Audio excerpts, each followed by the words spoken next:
Back to my channel. সাথে এই যে দুটো আছে, গুড মর্নিং। Good morning. আজকে তিনজনে উইশ করতে চলে আসলাম, কারণ আজকে দিনটা দুর্দান্ত দিন যাবে, বুঝেছো? কারণ আজকে ঘরের রং হচ্ছিল, তারপর আজকে এসি সার্ভিসিং করতে আসলো, ভিডিওগুলো তোমাদের সাথে শেয়ার করব। তো চলো, আজকে এই সমস্ত কাজগুলো করলো, তো এগুলোর সাথে সাথে আজকের দিনটা কিভাবে কি করি না করি চলো তোমাদের সাথে দেখাই। আজকে একটু রান্না বান্না করার আছে। বাবা পাবদা মাছটা কিনে দিয়ে গেছিলো, পাবদা মাছটা করব। মেয়েদেরকে একটু চিকেন করে দেবো, কারণ আমি তো চিকেনটা খাই না, তো সেই কারণে চিকেন হবে, চিকেন বানাবো। চিকেনটা কেমন করে বানাবো চলো তোমাদের দেখাই। আজকে ইচ্ছা আছে নারিয়েল চিকেন করব, বুঝেছো? হোলি সামনে চলে এসছে, মনটাকেও তো রাঙাতে হবে, তাই না? মন রাঙালে সবাই ঠিক আছি আমরা। তো চলো দিনটা শুরু করি তোমাদেরকে নিয়ে। আগে আগে যেমন যেমন করতে করতে যাচ্ছি, তোমাদের সাথে দেখাতে দেখাতে যাব।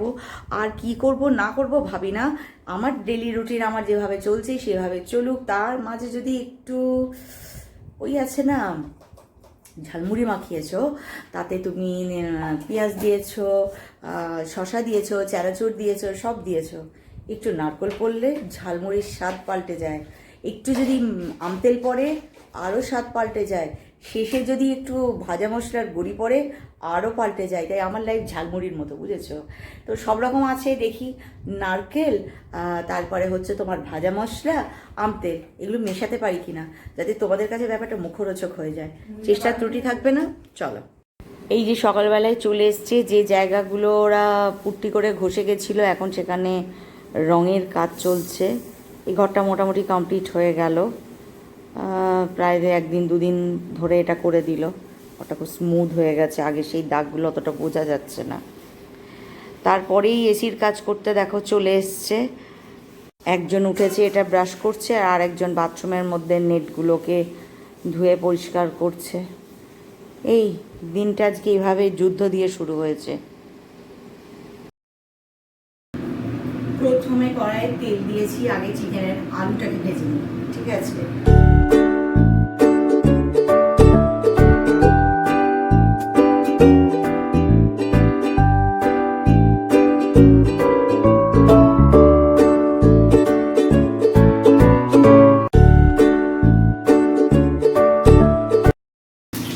আলুগুলো দেখো সব ভাজা হয়ে গেছে, আলুগুলোকে তুলে নেবো।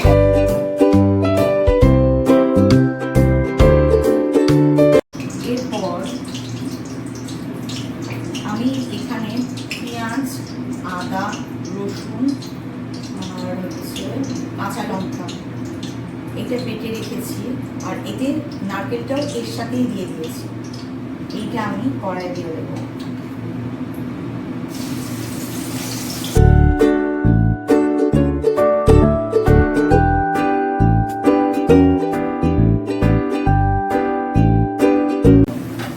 মশলাটা ভাজা ভাজা হোক, এর মধ্যে নুন মিষ্টিটা দিতে থাকবো।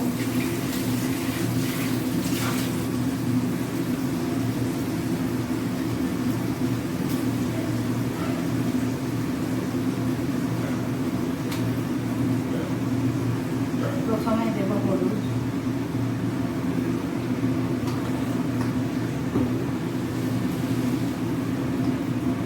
একটু কাশ্মীরি লঙ্কা,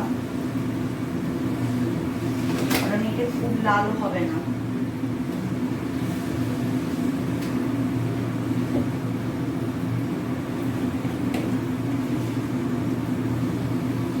একটু দিলাম ধনে গুঁড়ো,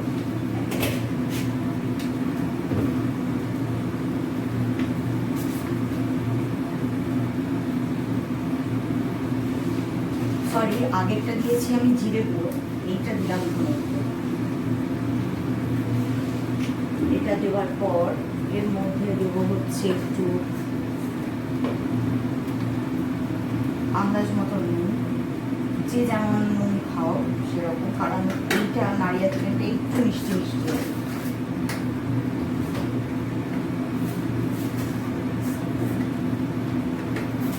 দেবো হচ্ছে একটু চিনি, চিনিটা একটু বেশিই দেবো।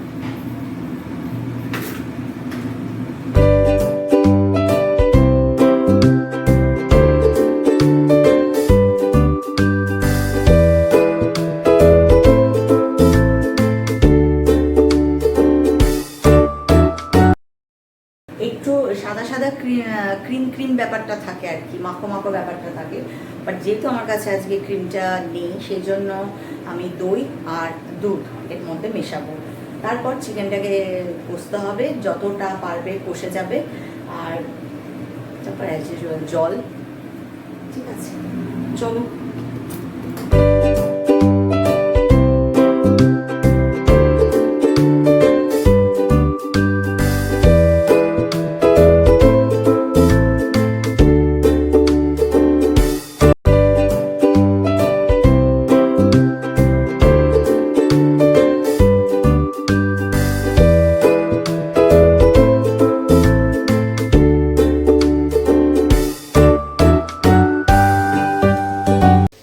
রান্নাঘরে চলে এসেছি, তোমাদেরকে দেখানো হয়নি। এই দেখো আমার পাবদা মাছ ভাজা হয়ে গেছে, বাবা কাল কিনে দিয়েছিল। খুশি বুলকে ভীষণ ভালোবাসে, আমি একদম পাবদা পাগল নই, আমি বললাম ইলিশ পাগল, ইলিশ। আচ্ছা, কড়াইয়ে যে তেলটাতে আমি পাবদা মাছটা ভেজেছি ওটার মধ্যে জাস্ট কালো জিরে ফোড়ন দিয়েছিলাম আর টমেটোগুলো দিয়ে দিয়েছি। এটা যেটা করবো সেটা হচ্ছে টমেটো পাবদা, এটা আমার নামকরণ। তো টমেটোগুলোকে নুন আর চিনি দিয়ে একটু মজতে দিয়ে গেছিলাম। এইবার এর মধ্যে দেব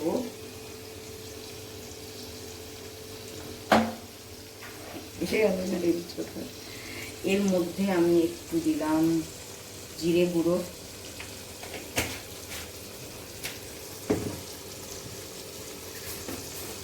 একটু দেব ধনে গুঁড়ো,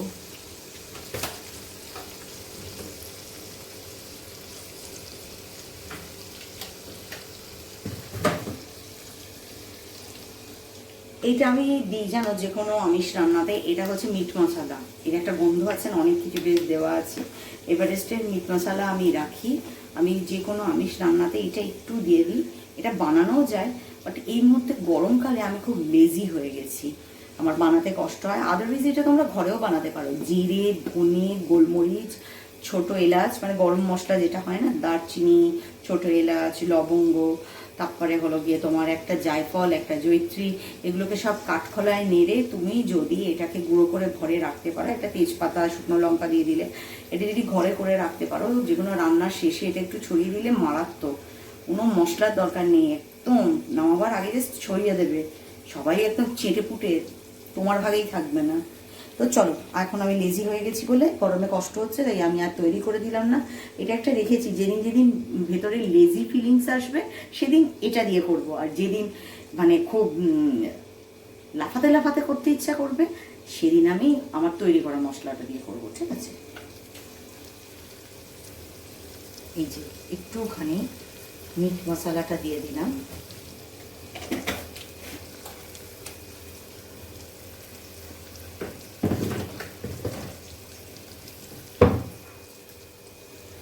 বলেছি যে আগে নুন মিষ্টি আমি দিয়েই দিয়েছি, ফলে একটুখানি হলুদ দেব। এই দেখো মশলাগুলো কষে গেছে, তেলটা সাইডে ছেড়ে গেছে। আর একটা কথা তোমাদের বলি, এখানে কিন্তু কোনো পেঁয়াজ রসুন দিইনি। পেঁয়াজ রসুন বেশি গরমকালে খাওয়া ভালো না, আদা পেঁয়াজ রসুন এগুলো আমি বেশি খাই না। জাস্ট একটু ধনে গুঁড়ো, জিরে গুঁড়ো আর একটু মিট মশলা রাখি না, মানে একটু দিয়ে দিই, বেশ গন্ধটা বেরোবে। তোমরা যে যেমন ঝোল খাবে, আমরা একটু ঝোলটা বেশি খাবো তাই জন্য আমি বেশি দিলাম। তোমরা যদি মাখো মাখো খাও তাহলে বেশি জল দেওয়ার দরকার নেই। এইবার এটার মধ্যে আমি এই মাছগুলো দিয়ে দেব।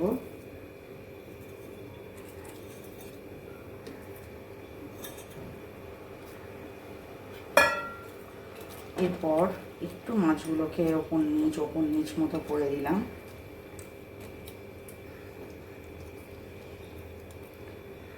এতে যদি একটু কাঁচা লঙ্কা বাটা দিতে পারো ভীষণ ভালো হয়, কিন্তু আমাদের বাড়িতে সবাই ঝাল খেলে চিনির জন্য দৌড়াদৌড়ি করে, বুঝেছো। এ বাড়িতে ঝাল বেশি যায় না। ঝাল কোনো কিছু যদি বেশি পড়ে যায় তো পাশে রসগোল্লা, চিনি এই সমস্ত রাখতে হয়। আশা করি তোমরা বুঝে গেছো আমি কার কথা বলছি। আমি আমাদের ছোট্ট, ওকে আমরা অনেক নামে ডাকি, একটা নাম বেরিয়ে এসেছিল, গিলে নিলাম, তা নাহলে আর আমাকে আস্ত রাখবে না। খুশির কথা বলছি, খুশি।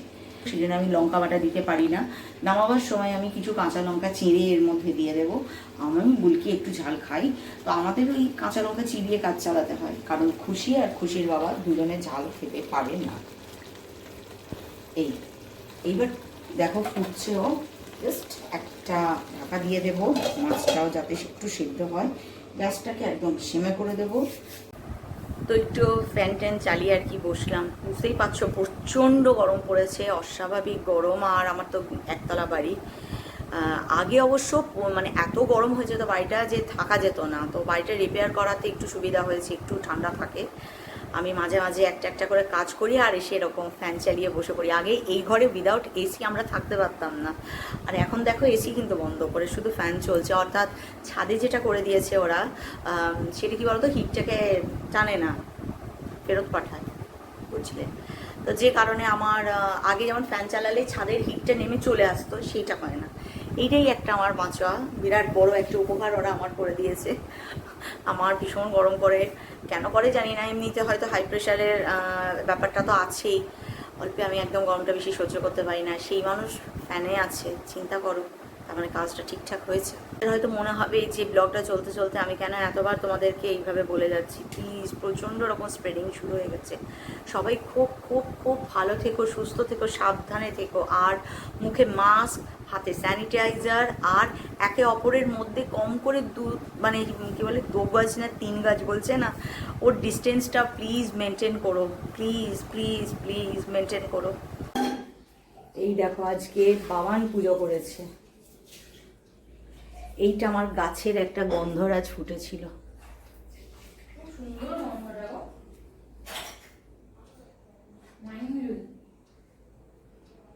জয় মাতা দি। আজকে যেন ভাবছিলাম কি করব, কোনো কিছু করার নেই, ঘরে বসে থাকা ছাড়া। চারিদিকে যা পরিস্থিতি, কোথাও গিয়ে যে তোমাদেরকে নিয়ে একটু বেরোবো, কোথাও যাব, বুঝতেই পারছো। আর আমার সব থেকে বড় বাউন্ডেশন এই যে আমার দুপাশে বসে আছে। আমি কোথাও যাব তাহলেও চিৎকার শুরু করে দেবে, মা তুমি কোথায় বেরোলে। আর এই দুটোকে নিয়ে বেরোবো এমন সিচুয়েশন এখন তো নেই। যতটা সাবধানে থাকা যায়, একটা কথা আছে না, সাবধানের মান নেই। ক্যামেরার ও প্রান্তে তোমরা আর এই প্রান্তে আমরা 3 জন। চলো, আন্তাক্ষরীর থেকে ভালো আর কি হতে পারে, বুঝেছো? ভাবছিলাম লুডো খেলবো। লুডো সংসারে কি অশান্তি করেছে 1 বছরের লকডাউনে, সেটা একবার ভাবছিলাম ট্রাই করে দেখি। আমাদের বাড়িতে লুডোর শর্ত, যদি আমরা 3 জন খেলি তাহলে শর্ত একটাই, ফার্স্ট ওকে খাওয়াতে হবে, একে ফার্স্ট করতে হবে। একে কেউ খেতে পারবে না। বাবা থাকলে আমরা 3 জনের গ্রুপ হয়ে যাই, একটা বাবা একজন, আর একে কেউ খেতে পারবে না, খেলেই কাঁদতে শুরু করে দেবে। আমি আর এ ফার্স্টই হতে হবে, একে সেকেন্ড থার্ড হতে পারবে না। তো আমরা দুজনে মিলে স্যাক্রিফাইস করি at any how at any cost. ফলে লুডো খেলার যে ব্যাপারটা হয় না, কাটাকুটি করবো, ক টাকার গুটি খেয়ে নিলাম, কার প্রথমে আগে 6 পড়লো, কে পুটে প্রথম উঠলো, এই ব্যাপারগুলো তখন আর আমাদের 3 জনের লুডো খেলায় থাকে না। এটা তখন হয় যখন আমার হাজব্যান্ড থাকে, বুঝেছো? ও বলে লুডোর যেটা মানে, লুডো বলতে যেটা বোঝে আমি সেটা খেলবো, তুই কাঁদলি কিনা সেটাও দেখবো না, আমি কারোর জন্য খেলবো না। ফলে ও তো কাঁদতে শুরু করে দেয়, মুখটা নামাতে শুরু করে। তখন আমাদের 4 জনের লুডোর বোর্ডে আমরা 2 জন তখন হয়ে যাই একে সেভ করতে, কারণ অ্যাট এনি কস্ট একে আমাকে জেতাতে হবে। আর ওর বাবা যদি ওর একটা গুটি খেয়ে নেয়, আমি আর বাবা সারাদিন যতক্ষণ লুডো চলে ততক্ষণ আমাদের টার্গেট থাকে ওই মানুষটার 4টে গুটি অল টাইম ঘরের ভেতরেই থাকে, বুঝেছো? নিরাশ হয়ে লাস্টে বলে এই কি ধরনের লুডো খেলা, আমি লুডো খেলবো না। বাবাই লাস্ট টাকা খেয়ে নিয়ে আমরা যদি লুডো খেলাটা তোমাদের সাথে শেয়ার করতাম তো তোমরা বোর ফিল করতাম। আমাদের বাড়িতে লুডো খেলা হচ্ছে এই যে একে না কাঁদিয়ে লুডো খেলা, তাহলে লুডো খেলার যে মজাটা সেটা হবে না। গান দিয়ে শুরু করি। তো গান দিয়ে শুরু করতে গেলে গোনাটা গোন, এটা তুই কর। আচ্ছা, 10 না, আকার বাকার বাম্বে বো 80 90 পুরে 100 না না হয়নি, ওই সতে বন্ধ হ্যাঁ না, अक्कर बकर बम्बे वो 80 90 पूरे 100 से निकला धागा, चोर निकल के भागा। তুই দেখেছো ঠিক না? আমি তো কিছুই পারবো না, যাই হোক। দিয়ে দেখো, আমার গান শুনে কিছু ভেবো না, গান আমার ভীষণ ভালো লাগে, খুব প্যাশনেট আমি গানের ব্যাপারে, কিন্তু আমার বাউন্ডেশন তোমরা সবাই জানো। দিয়ে গান আমি একা গাইবো না, তোরা আমার সাথে একটু প্লিজ গাইবি। না, যে খেলে তাকে একা হ্যাঁ, আমি তো গানটা বলছি, আমার সাথে একটু সঙ্গত দে। আমার গলাটা খারাপ, তোমাদের আমি শুনতে লিপসিং খারাপ করব, লাগবে। আমি লিপসিং করব। না, আমার গলাটা মাঝখানে ভেঙে যাবে, তোমাদের শুনতে খারাপ লাগবে বলো, তাই জন্য বলেছি সাপ পুরো দিতে। জানি। তাহলে আমারটা শুনলে কি লাগবে? आज मैं ऊपर आसमां नीचे, आज मैं आगे जमाना है पीछे, आज मैं ऊपर आसमां नीचे, आज मैं आगे जमाना है पीछे। ए हमारे ऐसे लहरा के तू रूबरू आ गई, ऐसे लहरा के तू रूबरू आ गई, धड़कने बेतमाशा धड़कने लगी, तीर ऐसा लगा दर्द वैसा जगा, तीर ऐसा लगा दर्द वैसा जगा। ए अच्छा, আমার शुरू करो शुरू करो। ओके। आँखों को तेरी आदत है, तू दिखे ना तो इन्हें शिकायत है, पिंचुले छू लिए है तूने मुझको दिए है प्यार के ये तराने जाने ये जो अब हो रहा है कुछ का जब हो रहा है। चलो चलो बी भी दिए ना। बाबूजी धीरे चलना, प्यार में जरा संभलना, हाँ बड़े धोखे हैं, बड़े धोखे हैं इस राह में, बाबूजी धीरे चलना। सो ए अरे उड़ी उड़ी जाए, उड़ी उड़ी जाए, दिल की पतंग देखो उड़ी उड़ी जाए, कहने को तो खेल है ये तेरा मेरा साझा, पर मेरा दिल है पतंग और तेरी नजर मांझा, माझे से लिपटी ये पतंग उड़ी उड़ी जाए, उड़ी उड़ी जाए, उड़ी उड़ी जाए, दिल की पतंग देखो उड़ी उड़ी जाए। वे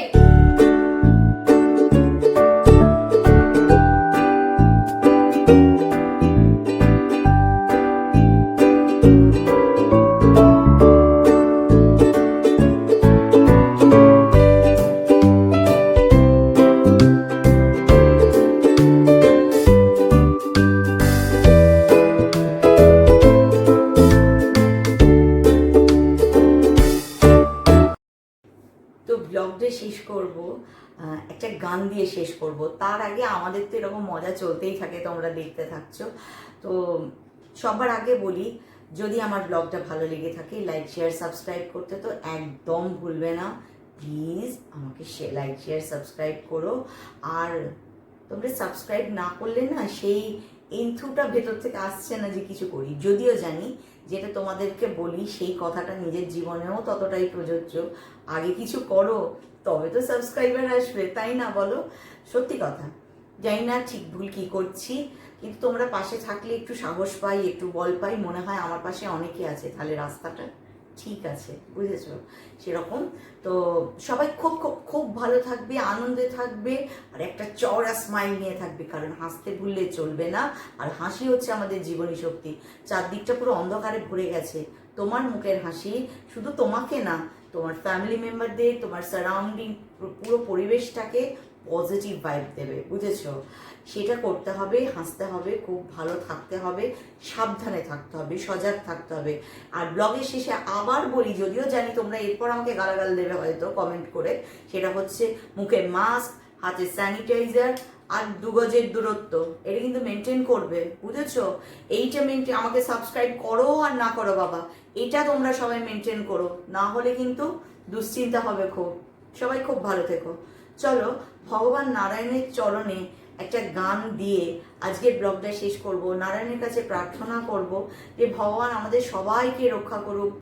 তো চলো আজকে ব্লগটা শেষ করব। তো ব্লগটা শেষ করব একটা নারায়ণের চরণে একটা বন্দনা জানিয়ে। তো গানটা ভীষণ সুন্দর, গানটা আমার মনের এতটা কাছে যে যখন মনে খুব কষ্ট হয় তখন শুধু এই গানটা গাইলেই আমি একটা পজিটিভ ফিলিংস চলে আসে, যেহেতু চারদিকটা নানা রকম রোগ ব্যাধি চিন্তা ভাবনা, মানুষ নানা রকমভাবে দিশাহারা হয়ে পড়ছে, যখন চারদিকে যখন নানা রকম অশনি সংকেত দেখা দিচ্ছে, এই গানটা যাতে পুরো চারিদিকে পজিটিভিটি পজিটিভ ভাইব যেটা যেটাকে ছড়িয়ে দেয়, এই গানটার মাধ্যমে তার সেই সর্বশক্তিমান ভগবান শঙ্খচক্র গদাপদ্মধারীর কাছে বিনম্র আমার প্রার্থনা, ঠাকুর যেন নিজে স্বয়ং নেমে আসে, এই করোনা নামের এই যে রোগ বলো, চারদিকের এই যে মহামারীটাকে বলো, এটাকে ধ্বংস করে দেয়, পৃথিবীকে রোগ মুক্ত করে, পৃথিবীকে শান্ত করে। ঠিক আছে, চলো গানটা আগে শোনো। अच्युतं केशवं कृष्ण दामोदरम् अच्युतं केशवं कृष्ण दामोदरं रामनारायणं जानकी वल्लभं रामनारायणं जानकी वल्लभं। कौन कहते हैं भगवान आते नहीं, कौन कहते हैं भगवान आते नहीं, हम मीरा के जैसे बुलाते नहीं, हम मीरा के जैसे बुलाते नहीं। अच्युतं केशवं कृष्ण दामोदरम् अच्युतं केशवं कृष्ण दामोदरं रामनारायणं जानकी वल्लभं रामनारायणं जानकी वल्लभं। कौन कहते हैं भगवान खाते नहीं, कौन कहते हैं भगवान खाते नहीं, बेर शबरी के जैसे खिलाते नहीं, बेर शबरी के जैसे खिलाते नहीं। अच्युतं केशवं कृष्ण दामोदरम् अच्युतं केशवं कृष्ण दामोदरं रामनारायणं जानकी वल्लभं रामनारायणं जानकी वल्लभं।